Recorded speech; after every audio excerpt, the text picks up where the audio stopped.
Welcome back to another episode of On Spot Sports. I'm Jack, and today's episode we're joined by a very special guest, current ringside reporter and communications coordinator with the Florida Everblades, Alli Vellucci.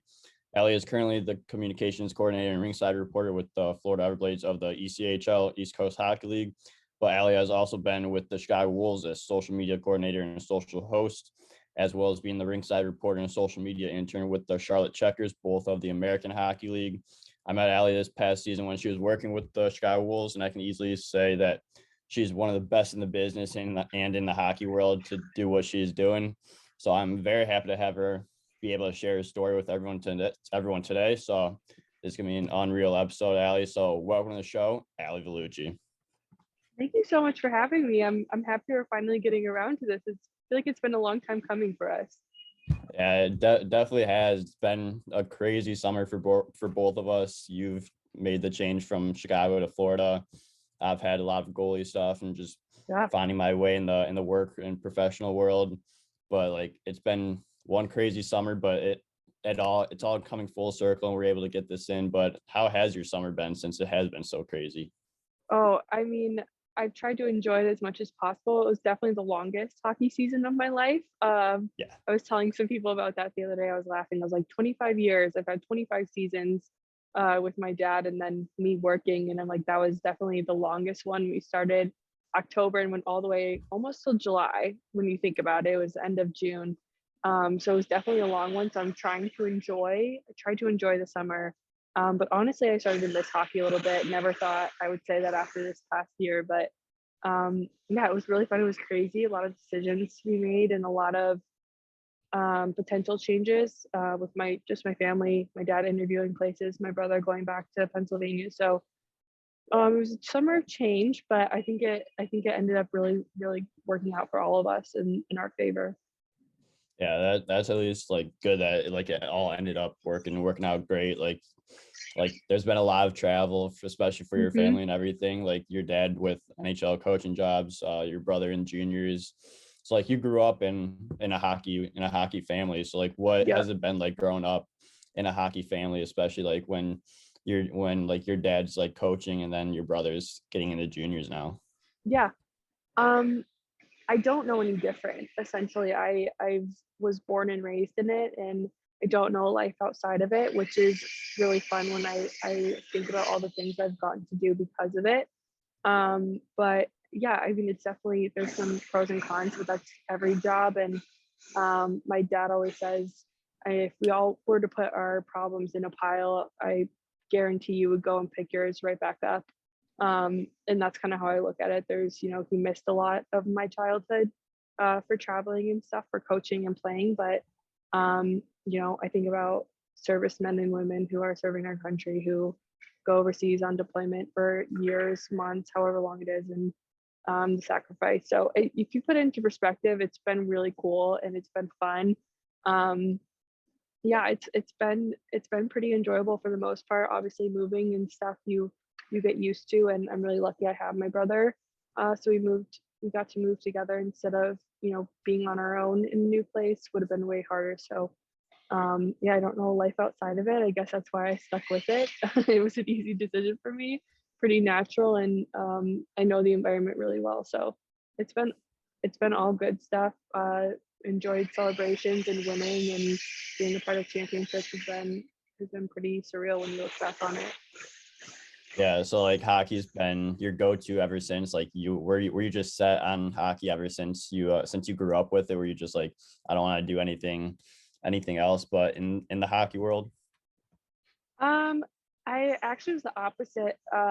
Like in high school, I didn't really know what my dad did was a big deal or anything like that until we got to Carolina, and I was kind of like, oh, this is people recognize us and people kind of know him and stuff. I didn't really realize that it wasn't a normal thing. Um, and in high school, I was a volleyball player, so I never played hockey. I played volleyball and softball, and I rode horses. I did equestrian, so I always kind of had my own thing. And then I went to college and played volleyball in college. So up until I would say probably the end of my college career, I was like, hockey's not my thing. It's my dad and brother's thing. I kind of let them do their thing, and then um, I needed an internship to graduate college, and I wanted to do magazines and go into editorial kind of stuff. And I couldn't find an internship in Charlotte that had that. So I asked my dad, I was like, do you know if the Checkers need an intern? Like, I need one to graduate. And so he went to the social media and the marketing department, Nick Jelsky and Paul Branicki in Charlotte, and was like, my daughter needs an internship. Like, can you interview her to see if she's a good fit? So they interviewed me. So I was a social media intern, and then our in-arena host didn't really know enough about hockey to ask questions post game. So they asked me to be on camera. I think like a couple weeks into the season in Charlotte, and I had no training. I knew nothing about anything, and I was like, okay, sure, like I can figure out something. So I was thrown on camera, and ever since then I was like, yeah, this is definitely what I want to do. But it did not start out where I was aiming for. I was reaching for a broadcasting role. I was very much happy being behind the camera for the most part. Yeah, so you get thrown in front of the camera now with the Checkers. Like, how did you manage to figure all that out? Like, what was the hardest parts to that, and just like trying to figure out your way how to be a great in-arena host? Yeah, it was I'm not really sure how I figured it out. I think it was kind of just watching. I've watched so many hockey games. I've seen so many broadcasts. I've seen so many just games in general that I watched what other people were doing and were trying to like mimic them and replicate what they were doing essentially in Charlotte. So Jason Shaya, who was the Checkers play-by-play, was an unreal help to me. I can't even begin to describe. He sat down with me and helped me go through questions and what happened, and how to word it and all that kind of stuff, and just on camera presence. So he really helped me start. And then I got a talent coach, Jill Montgomery, who is by far the biggest help I've ever had in my life. She is super hard. She's super tough love, but she has done like she's literally taken me from C to A in a matter of a couple of years, and she's just I can't even put it into words. She's just I'll sit down and watch my film over with her, and she'll be like, Alli Vellucci, what were you thinking? I was like, I don't know, but she's made me so much better, and she's just kind of like, she's in your corner. You'll have her behind you, wanting you to be the best that you can be, and it's just hard to not do well when you have someone like that in your corner. But I don't really know how I figured it out, quite honestly. I think I just kind of ran with the opportunities that I had and made the most of it, essentially. I really enjoyed it, so I think that was a huge help, that I was into it and I was passionate about it, and I was like, I want to be good at this. So I kind of took off from Charlotte after that, and I was like, yeah, this is definitely what I want to do. Yeah, and it's always great to have that like support system, those people in your corner, especially like family, like Jill, like you said, like just to have those people, and like when you are going through like tough times, to just be like, go back with them and just figure things out, like through like trial and error process and all of that, and just like even in regular like personal life and in like your professional career, like just to have those people like really like help you like separate yourself from being like by yourself and being with someone that actually like really cares about you and really wants you to succeed in your profession. Definitely. I think that's a game changer in itself. Having a support system, I think you'd be surprised how many people don't. So if you're lucky enough to have one, I think taking advantage of that and really being grateful for it is a huge part of it.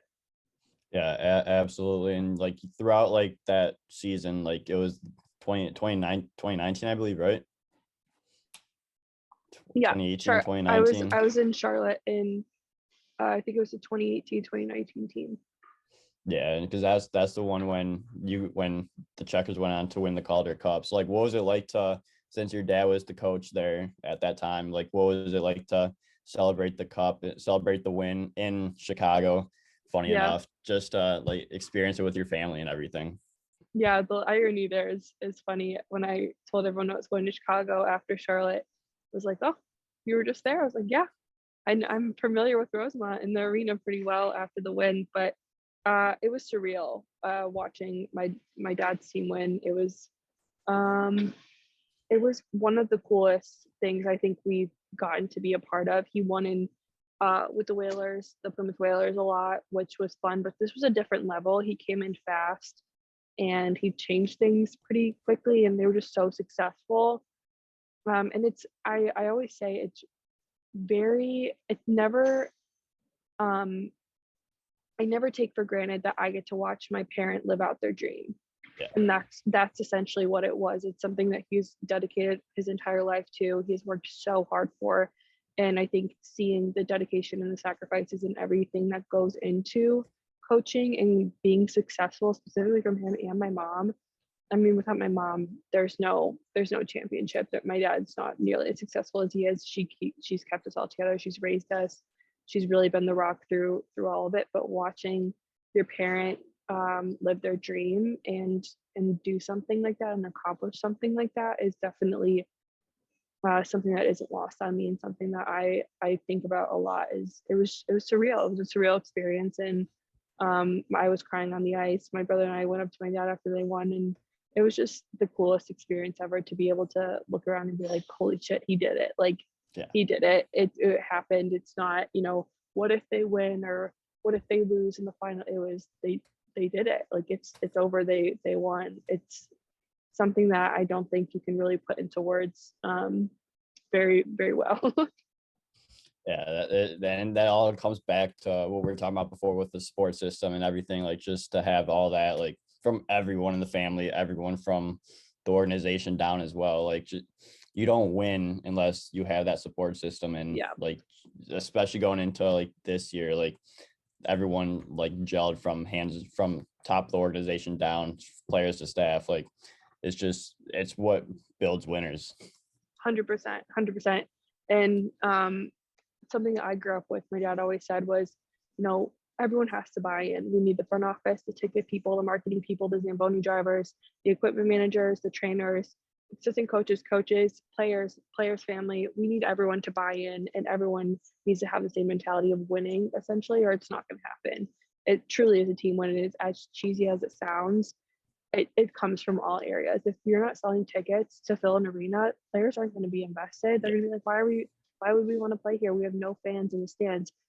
It's the little things that go unnoticed that I think really make the difference in a winning environment and in successful organizations in general. Yeah, absolutely, 100%. So then you go into this year with the Wolves, you make that change from Charlotte to Chicago. Like, what was that transition to come here and just like you were pretty familiar with Rosemount already, but like just live here for an entire season? Yeah, it was crazy. I'm pretty used to moving, which is something, I would call myself a professional mover. But it's hard. It's never super easy starting over and making new friends and coming into a place you don't know a ton about. I didn't know a ton about Chicago or the Wolves, especially. I'm very grateful for the connections that I have in hockey. So I was lucky enough. Ryan Rosofsky is the head coach, and I consider him family. Him and his wife have been unbelievable to me, and just they've been awesome to me. And their kids I'm their aunt, and that was a huge thing for me to come and be able to go in there and be like, I have people. I think I counted 7 players that were on the Wolves this past year. I played for my dad at some point. So Andrew Podorowski is very close to my dad. Stefan Neeson played for my dad when I was 12 years old. So I grew up with him. Spencer Smallman. Who else? There's so many people. Sam Militek played for him. So there were a ton of people that I was comfortable with, and it was a huge sell for me to go there, as I knew Ryan Rosofsky was going to be there, I knew Potsy, and I knew Nace were going to be there, and it made it a lot easier when you have familiar faces that you're walking into in those situations. Yeah, absolutely. And you're the social media coordinator throughout the year and social host. So like what did those entail for you during the season? Like I know you did pre-game stuff and post-game stuff, and like you were running the team social media. So like what was that experience like of just running everything and just being like the like face of social media? It was a lot. Looking back on it, I didn't have any help. I didn't have an intern. I didn't have an assistant. I had no one. It was truly me doing everything. So it was great in the sense that I could do whatever I wanted, and I had creative control. And if I wanted to post something, I could. And most of the time, it worked out really well. So that aspect of it was really great, but it definitely started to take a toll on me. Doing a lot and then being put on the broadcast on top of it. I'm beyond grateful for the opportunity, but it was a lot for me. I was constantly running around. I didn't really have time off. I was always working. I was always doing something. It was always something that needed to be posted on some social media platform. So it took a toll on me, I think, personally more than professionally, which was something that I wasn't used to at all. I was used to kind of, having good work-life balance. And I think that I definitely lost that this past year, which is something that I need to work on in a lot of ways. But it was really fun to get to see your vision come to life. And that was, I think, the coolest part, is that I got to think of something, I came up with the idea, and then I got to post it, and I got to see everyone else be like, oh wow, this is cool. Or sometimes it wasn't the coolest, and people were like, oh, this sucks, like what's going on. So it was cool to have that interaction. It was really fun to get to see everything come together. And then meeting you guys through social media, and Travis and Taylor and all that, like seeing Twitter come to life and social media come to life is definitely something that I think is special for a lot of teams, and a lot of teams don't have it. So getting to actually see it through and be a part of it was pretty fun, and made my job a lot more fun, especially when I was working all those hours. Yeah, it's awesome to see how social media can be a big influence and platform, like especially when like we create a whole friend group out of it, and like just create more friends out of it. Like I never would have expected that at the beginning of the year, but then you came in and like put Wolves social on a whole nother level. So Thank you. it just made it a lot more fun interacting and everything, and just to see everything. So like how did you come up with the things you posted? Like I know you talked to me about this like earlier, like way before, like when I first asked you for tips. Like what's like your inspiration behind everything? I think I I go with my gut reaction. So I'll see something and I'm like, I I think I'm pretty funny, not to be cocky or toot my own horn, but I think I'm pretty witty, and that's one of my strengths. So a lot of times thinking of the first thing that came to my head when I saw something or whatever, or something that would, I think, make other people laugh, which is something I enjoy. I kind of went with that essentially. And my biggest goal with the Wolves was to bridge the gap between Hurricanes and Wolves fans. Yeah.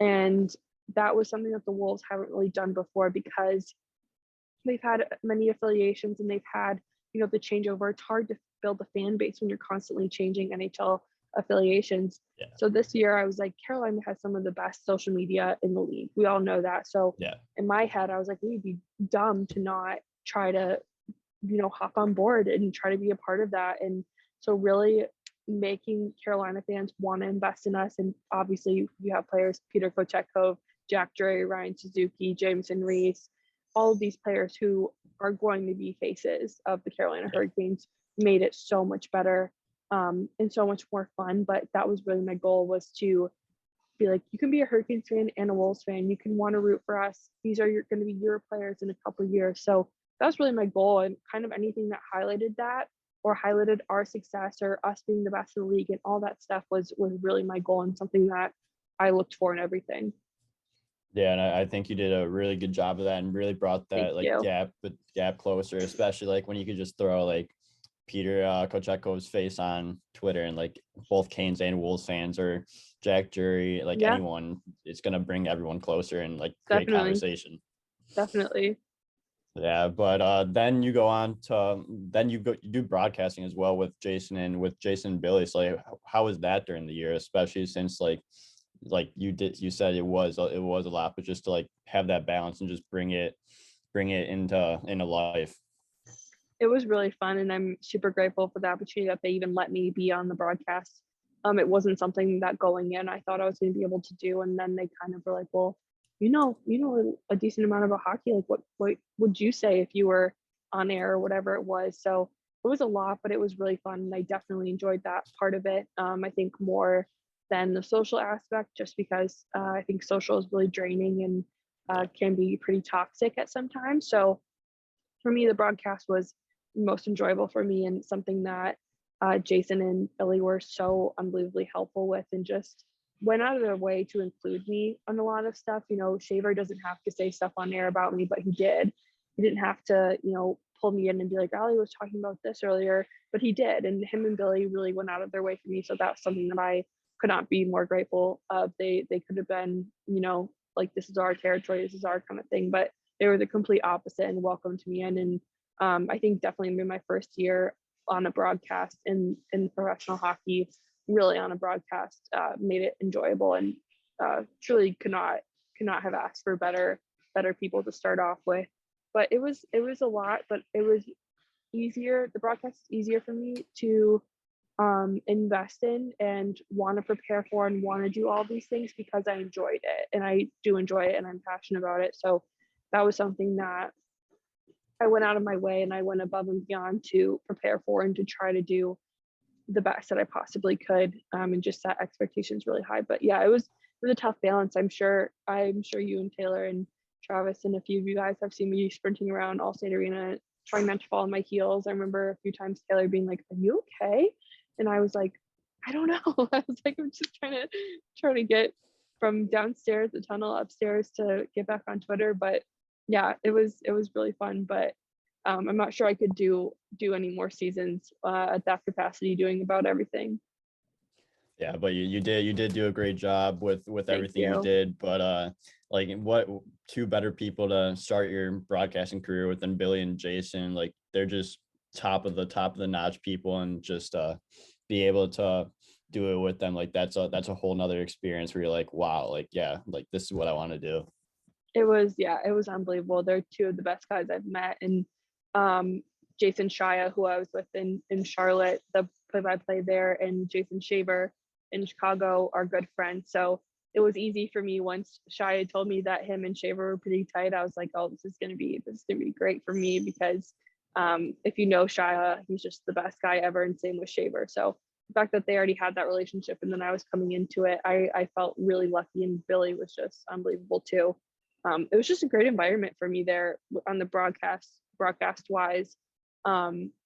They were just two great people to be around and to have in your corner. Again, like I said, the support system, they were definitely rooting for me. So I think they were two of the biggest supporters for me in Chicago. So Yeah, I'm gonna miss them a lot this year. Yeah, absolutely. I'll send them to this when the episode's up for sure. But I have to ask, like, when you're in Springfield, like when you're doing the pregame stuff, and like you were interrupted by a lot. How many takes did that take before nothing was going wrong? Oh, it was so many. I think that's my claim to fame. I think that was like my one thing that everyone was like, "Oh my gosh, but they do that on purpose." I'm like, no, they definitely were not doing it on purpose. They were testing everything, but I would say it was a good 20 takes. I would say it was.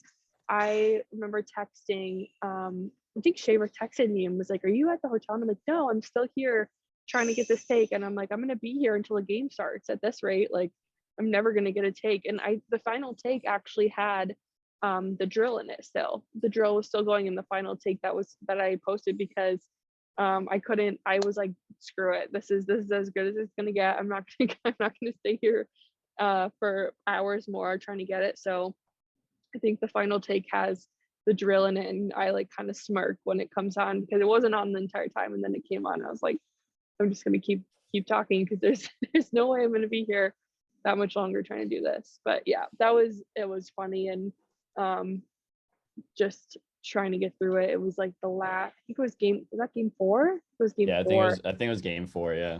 It was game 4. I was tired. We were in Stockton. I was just kind of over it. I was like, I gotta go. Like, this is not going to be fun anymore. Yeah, and like I remember you putting that video on Twitter, and like it was funny, and like it definitely got like probably like hundreds of comments on just that, because it was drill after drill, just siren after siren. Oh yeah, but we got through it eventually. Yeah, eventually. But then the Wolves go on to win the championship, win the Calder Cup, and you're back to back. You're part of back-to-back championships. So like, how cool is it to be part of like that championship and going back to back? Yeah, I think this is something I should put on my resume. 2 for 2 on Calder Two for Cups. two. I remember Potsy and Levo came up to me after, and Potsy was like, "Al, we're 2 for 2. Like, this is great for us." He's like, "Look at us. Who would have thought us? Just me and." It's like, "I thought it would have been me and your dad." But he's like, "Me and you, 2 for 2." And Josh Levo had no idea. And he's like, "You're 2 for 2?" And I was like, "Yeah, I was in Charlotte." And he's like, "People need to hire you more. You're just gonna keep winning wherever you go." So it was really cool. I think this one felt a little different just because my dad wasn't involved. It was a little more, um, just kind of on me. But getting to see Ryan Warsofsky win again, that was unbelievably special too, and something really fun. His son Cal, my nephew, he wasn't born during the first Calder Cup. He was born a couple months after. And so his first picture in the Calder Cup when he was a couple months, I think he was only a couple weeks old at that point. And then now he's almost 3, or no, he just turned 3. Seeing him actually get to be a part of this one was really cool. And it was just different. It was fun. I wasn't as close with this group of guys as I was in Charlotte, but it was still a really, really fun experience. And getting to see some people who have worked their asses off to get here and to win was really special. Jason Shaver, one of those people.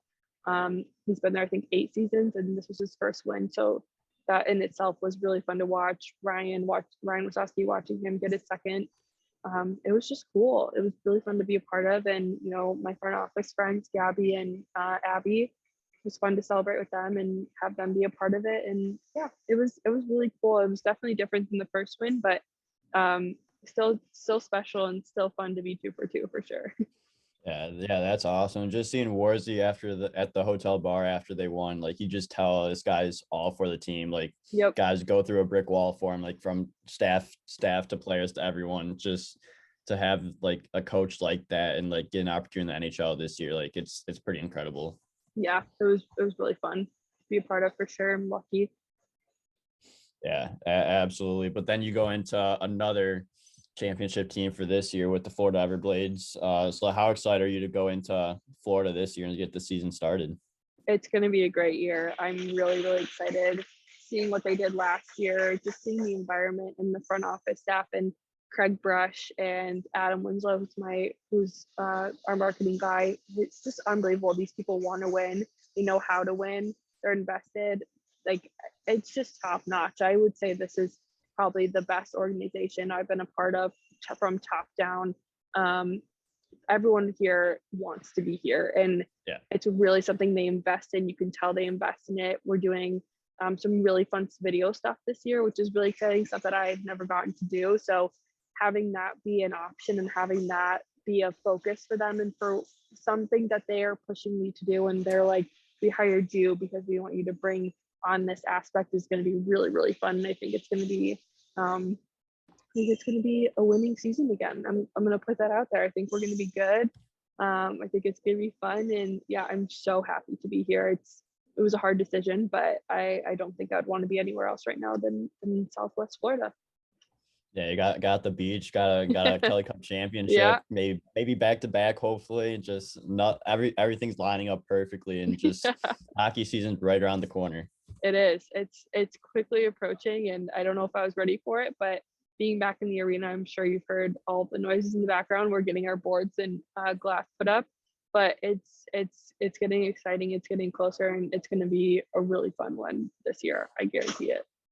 Does all the background noise give you flashbacks back to Springfield? Yeah, I have a little bit of my eyes going to start twitching with all the drills and stuff, but no sirens, so that's good. No horns, no goal horns. So I can take a couple drills, but the sirens and the goal horns get a little much. Yeah, absolutely. But like throughout like your career so far, you've faced like a ton of adversities. Like what's been like the hardest part about like being a sports broadcaster and overcoming the obstacles that you do? Yeah, I think it's having thick skin. I'm pretty tough. I can take a lot, and I think that's being a coach's kid for so long. You have to be coachable, you have to be adaptable, and you have to not take anything too seriously.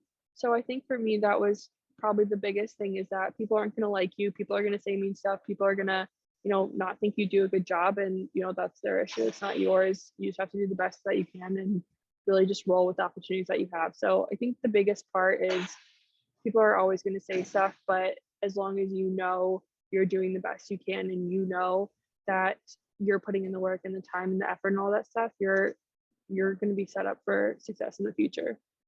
Yeah, those are great learning tips as well, because like you do like face a lot, and just like you have to like overcome it, and just Yeah, stay calm and everything, and have that thick skin like you said. And like just like after you do that, like, and you realize don't take anything too seriously, like everything becomes a lot more fun and a lot more better.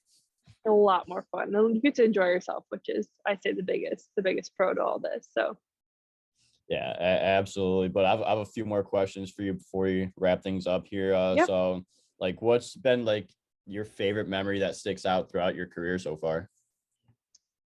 Oh, probably mm, that win in Charlotte is pretty hard to beat. That winning team was really, really fun and enjoyable. So I would say that's probably the one that sticks out to me the most. Just getting to be a part of that, and that's kind of where it all started essentially for me. So um, that experience, I say, definitely is. So earlier in the episode, you talked about like having that like work-life balance, and like how you struggled with it a bit last season with the Wolves. So how important was it to learn that, especially this past season, with having just creating like a good work-life balance, and like the benefits for it? I think for myself, I like to be alone. I like my alone time, and I like to decompress.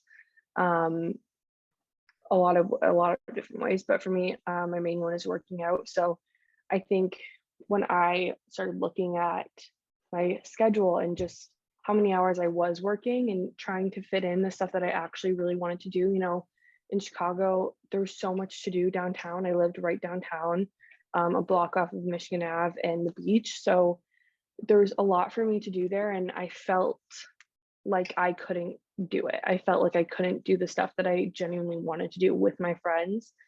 So when I really started to look at my schedule and how much time I was working, how much time I was giving myself to do things that I actually enjoyed, not saying I didn't enjoy my job, but um, it was a little sad to me. I was like, wow, I'm really prioritizing my job, which is great, but my identity isn't my job. And I think that was another thing that I had to come to terms with, is that you are not your job, you're not your job title. Um, and I think you see a lot of people, especially on social media, they make it seem like it is, their job is their identity, it's their title, it's their way of life. And that's great. And I think in a lot of cases that's true. But for me, I knew that to be in a mentally good spot with myself, my friends, my family, I needed to make a change. And I started waking up earlier, and making it a priority to get to hot yoga, get to the gym, get to F45, because that's where I knew my day was going to start well. I knew I was going to feel better after it. And I knew that I would be like, okay, at least I did one thing for myself today. I actually went out, got my job done, and still felt good about it at the end of the day. But I think it's different for everyone. But for me, it's just when I start to feel, okay, there's been a lot going on, like especially this past 2 weeks, going to the shelter and seeing the arena and the state that it's in. It's sad. It takes a toll on you. It's uncomfortable to see people who don't have anything anymore, and literally their most vulnerable state that they're going to be in for a while. Things start to take a toll on you. So when I like to check in with myself and be like, okay, I'm feeling more tired than usual, I'm feeling more run down than usual, like what can I do to like help myself out? Because that's essentially what you're doing, is helping yourself out. Yeah. No one else is going to do it for you. And I think that's a huge thing that I have to realize. No one is going to be like, hey, I know that you look tired, or you look run down, or I know you've been at work for a long time, like go home and do nothing. Like no one's else is going to do it for you. You have to do it for yourself, and you have to be your own advocate. So I think for me, just having that kind of in the back of my head has kept me more accountable for how I use my time and for how I try to schedule my time. in like the most non-scheduly way ever, because I'm not very type A with stuff like that. But I love my planner. My planner, I really love my writing in my planner, but my scheduling could use some work. But just keeping, like, kind of having your own back, I think is probably my biggest piece of advice. Even though I don't think I'm qualified to give advice. I think just kind of being your own biggest advocate and looking out for yourself is probably a big key that I don't think a lot of people know how to do or want to do. Honestly, I know I didn't want to. I was like, no, I'm good. Just keep going. But it's going to catch up to you sooner or later. And that's kind of what I learned is it caught up to me. And I had to make some tough decisions because of it. So. Yeah, and you like from those like experiences that you experience, like you learn a lot from those different experiences, and like especially like when it comes to that work-life balance, since it is so important because once you get caught up in work, like you said, you get run down, you get tired, and you're not doing your stuff for yourself. You're just working, and just like being able to have that balance where you're able to work on it, just be with yourself and just do whatever you like to you enjoy, like whether it be different hobbies or just going to yoga, working out, whatever it is, and just have that balance like makes going to work a lot more fun and just a Yeah, lot more like bearable as well. 100%. It's crazy how one different aspects of your life overlap, even though you think it has no correlation whatsoever. I'm definitely happier when I'm taking care of myself and when I'm actually giving myself the rest and attention that you need. And I don't think it's selfish, or some people are like, well, it's just like, I don't know, narcissistic or whatever. I don't think it's like selfish or anything. Like, you're really the only one who's gonna take care of yourself. Like, Yeah. no one else is gonna force you to take a nap. Like, you have to look out for yourself in a lot of ways, but especially when it comes to your mentality and just your mental health overall, for sure. It's amazing how much better you feel, like especially when you do get that rest. And since mental health is so important, and like you just gotta do anything you can to stay mentally well and everything, and just be able to just go into work and not be like, oh, I have to do this and this and this, and just like have that like good mental health where it's like, yeah, like I get to work and then I get to go have a little fun with my friends or just do stuff myself. Definitely, definitely. Yeah. So what do you do for fun besides like working out? Like if you like for that work-life balance, like what do you enjoy doing? Yeah, I'm a big golfer, love golf. I like to play as much as I can, but a lot of times it's either 9 holes or the range. I do yoga a lot. I taught yoga in college. So hot yoga is definitely a fun spot for me. I read a lot. Um, I don't know. I walk my dog.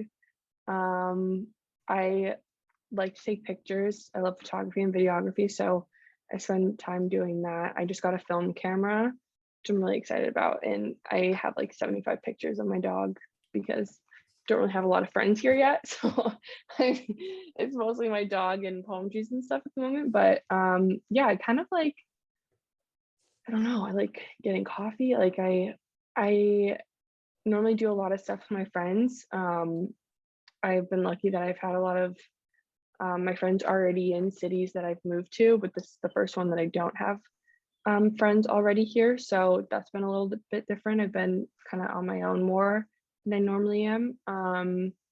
But yeah, I like to walk around. We go downtown, shopping.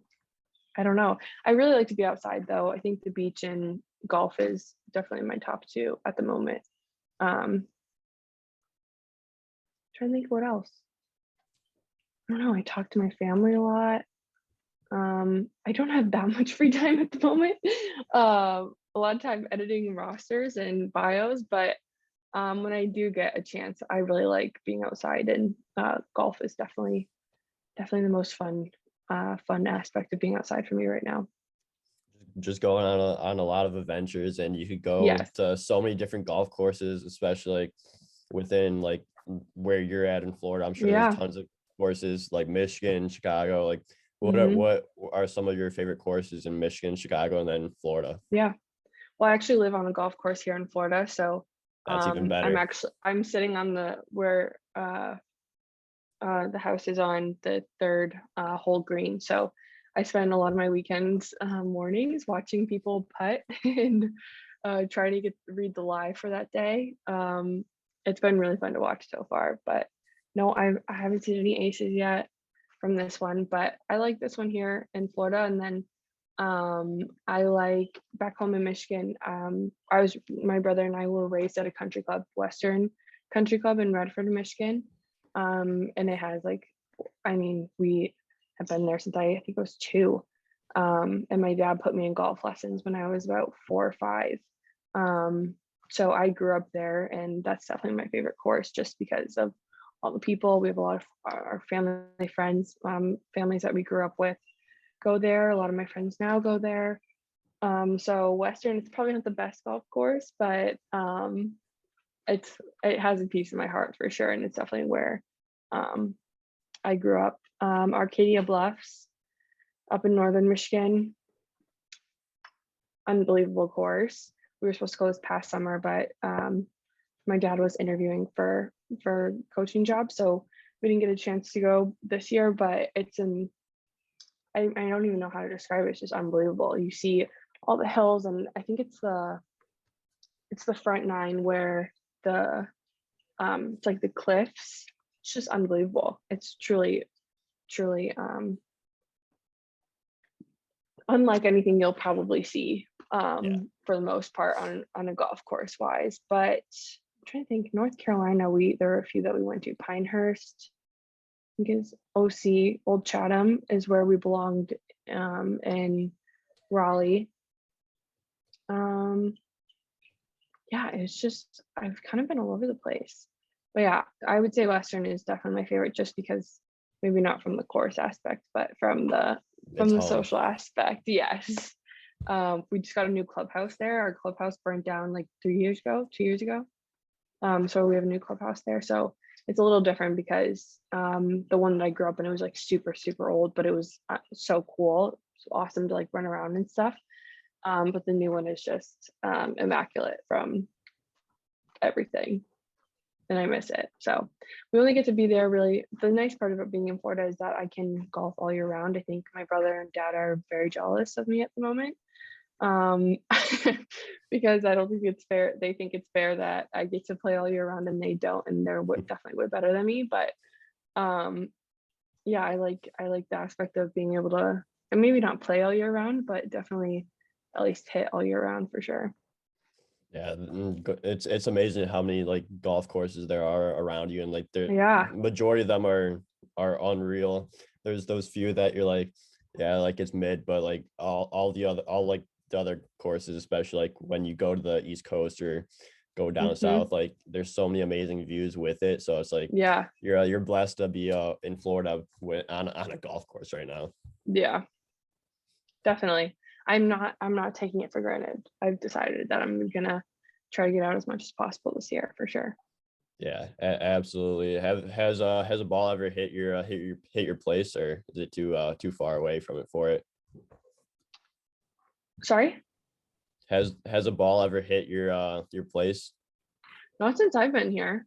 We're not too far off though. We're just left of the sand here, so I think it's a possibility, but I haven't gotten hit yet, so I guess we'll see. Maybe that'll be a goal of mine this year, to see if I can. We're screened in though, which is good, so we don't have any no injuries coming this way, but we might get a little bit of a scare if someone shanks left. Yeah, that's at least good, because I'm 2 for 2 on hitting houses this past summer. Good. I usually shank the ball right. So I was like, okay. I'm gonna adjust. I go right too. I'm gonna adjust and try to like aim left so it goes straight, and it completely didn't work out. It went completely left, right at a house, and back-to-back holes, or back-to-back tees, and 2 for 2 on hitting houses.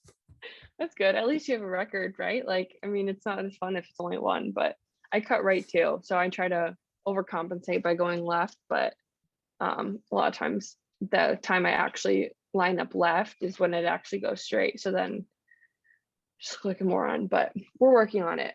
I was talking to my grandpa the other day. Yeah, exactly. And I was talking to my grandpa the other day and I was like, Grandpa, I shank right all the time, like all the time. And like, I don't know why. Like I feel like I watch my videos. I can't see any reason why I'm shanking right. And he's like, well, if you figured out why, then you would, that's not the game of golf. It's like golf is hard. If you knew why, You'd it fix it wouldn't be by now. fun. Yeah. Yeah. Like he's like, that's kind of the whole point of golf. And I was like, okay, good point. I'll remember that. He's like, yeah, if you fix that one part, then you'd be on the LPGA tour, which is Yeah. obviously not happening. So it's really fun though. I think It as is. frustrating as it is, it's I'm really competitive. So a sport outside is definitely my kind of thing. So it's really fun. And I think for me, it's also fun because I get to play with my brother and my dad and my mom. It's something we can all do and have a good time with. So it's just one of those things that I think we'll be doing for a long time. And I really enjoy it. Yeah, my grandpa rips my brother and I apart when we play Oh because yeah. he's been golfing for probably 60 plus years, but my brother and I are right there, so we are competitive, and if we have a good hole, we brag to each other a little bit, but if we have a bad hole, the same goes for the other one. Well, yeah, that's the whole point, personally. Yeah. I mean, my brother and I are very competitive. I'm more competitive with him. He's like, Allie, no one cares. But he's better than me at a lot of things. So I feel like I have to um, overcompensate for not being as good by making sure that he stays humble and keeping him grounded, that I'm still his older sister. Yeah, that's a good line to ride for sure, and just keep them Definitely. humble because Yeah. once they don't I get am humble, the it's best. I'm the best at keeping him humble, I've decided. yeah, that's all you can do at that point. He's good though. He's it's hard to like you can't not cheer for the kid. He's so good at everything. He has unbelievable grades. He's the captain of his team. He's also just like a really good person. So kind of like he's just good at everything. Like not only is he a great athlete, a great student, like he's a genuinely really good person. And he was getting like, I forget what the award was called. I think he got an award in 8th grade, or it was either 8th or 7th grade in Raleigh at school for, I think it was like humanitarian of the year. And I'm like, how can you be a humanitarian of the year in 7th and 8th grade? Like the kid he just is like the best person ever.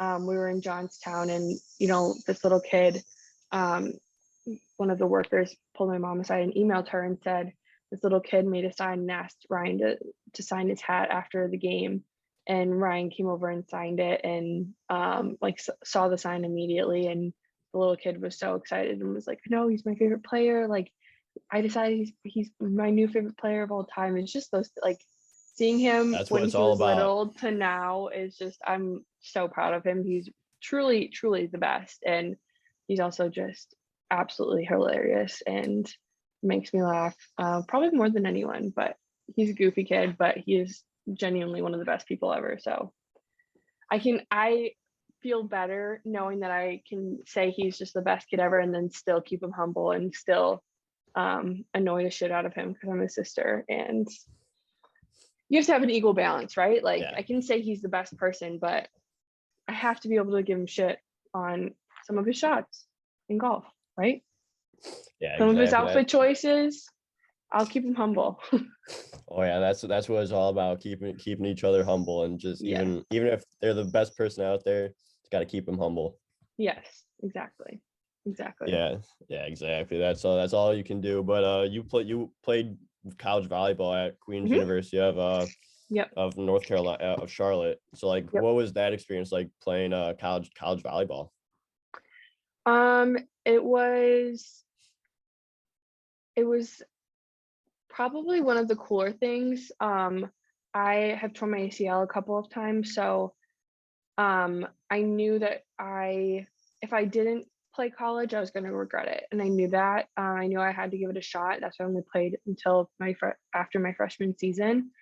We had a lot of records broke that year, but it was probably one of the most challenging things I've done, but also rewarding. And it seems like it was so long ago, like, it's so fun. It seems like a different life, honestly. Like, just the mentality and the state that you're in when you're an athlete is completely different from day to day. And I think where I was at when I was playing college was completely different than how I am and who I am now. So it's funny to think about the difference from then to now, but I really, really enjoyed it. I missed it.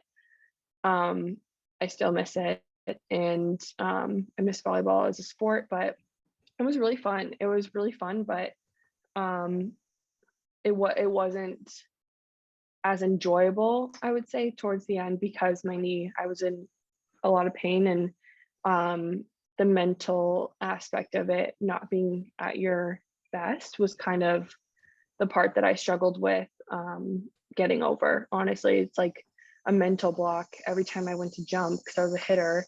Every time I went to jump, the back of my head was like, "You're going down again with an ACL." Like that was kind of where I was at towards the end, which is when I knew that I needed to make a tough decision. But it was really, really fun, and I'm glad I did it. I'm glad I didn't cut myself off um, the year ahead. I'm glad that I actually went through with it because I think it taught me a lot, and I have a lot of great memories from it.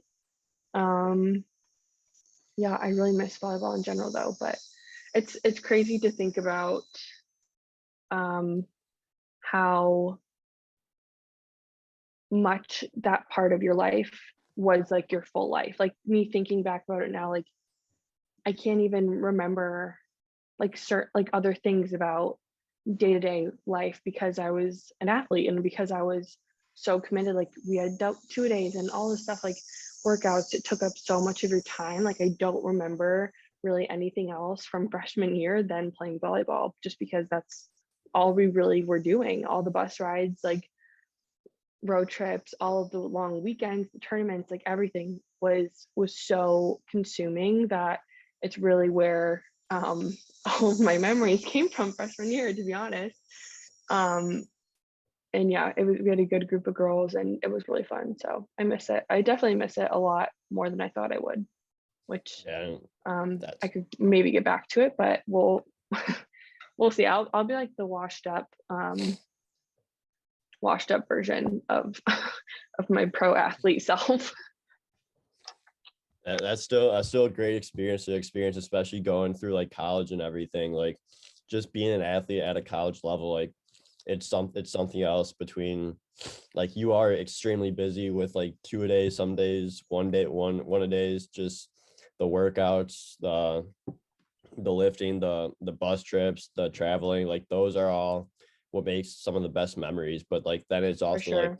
when you do have that nagging injury, like it's always makes it so much harder because you are like in the back of your mind thinking like if I go down one more time, like what's gonna happen then? And do I have to like quit or do I have to or is that my career right there? Yeah.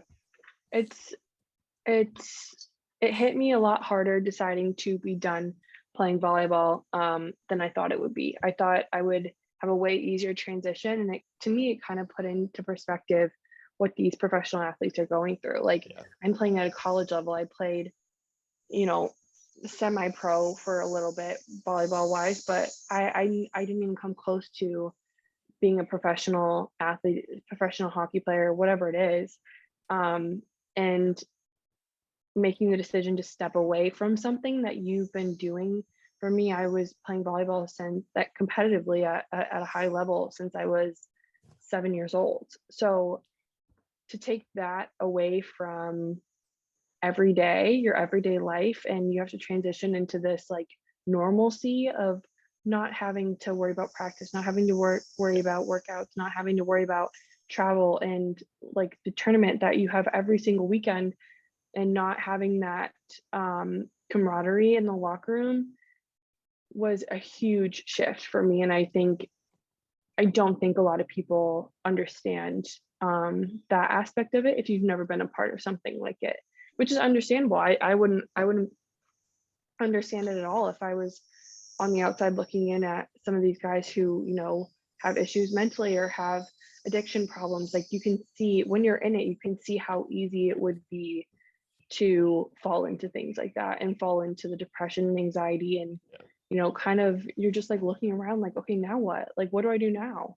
I remember my first weekend after coming back to college, sophomore year, and I remember looking around on Friday and everyone was making plans and I was like, oh my God, I can go, like, I can hang out with them. Like, I don't have to worry about, I don't have practice after class on Friday.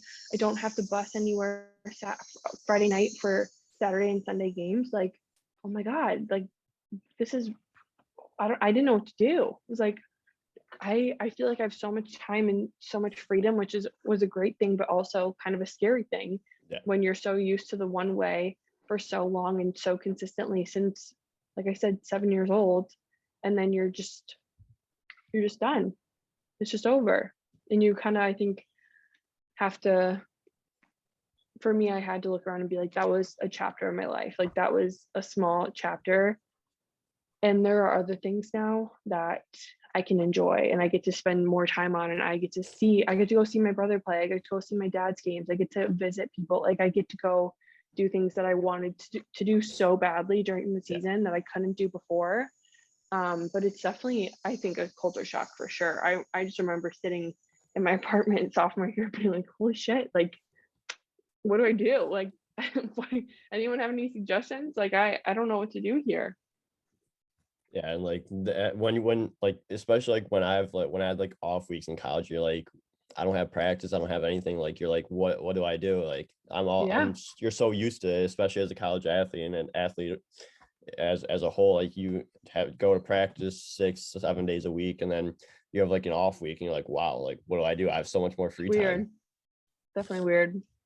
It definitely is. But before we wrap this episode up, do you have any tips for up and coming reporters? Oh, like I said, I don't think I'm qualified to be giving advice. I